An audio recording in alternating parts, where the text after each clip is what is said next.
Bago dumating ang My Future You, lagi na kami magkausap ni Francine kung anong gagawin namin, kung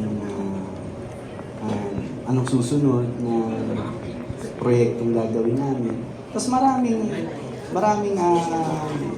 na hindi natuloy.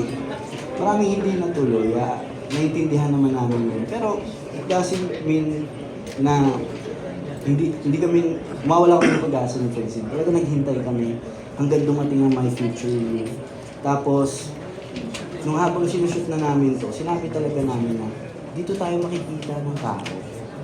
Kahit sabihin natin na iilan lang makanood, dito pa rin tayo makikita ng tao.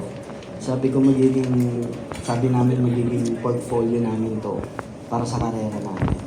Kaya brainstorm kami ni Francine, kami magkausap palagi, suggestions, open kami sa isa't isa. So, corrections din, open din kami sa isa't isa. So, nag-work yung team namin, nag-work yung pagtatrabaho namin dalawa. Saka, sobrang niya akong tinulungan, sobrang concerned siya sa damit ko, sa itsura ko. So, yun, talaga nagtulungan kami. Hindi namin ginawa itong pelikula dahil trabaho lang namin. Sinupuso namin yung buong pelikula. Wow. Well, ito naman sa mga hindi natuloy, don't worry. Kasi may mga bagay talagang hindi meant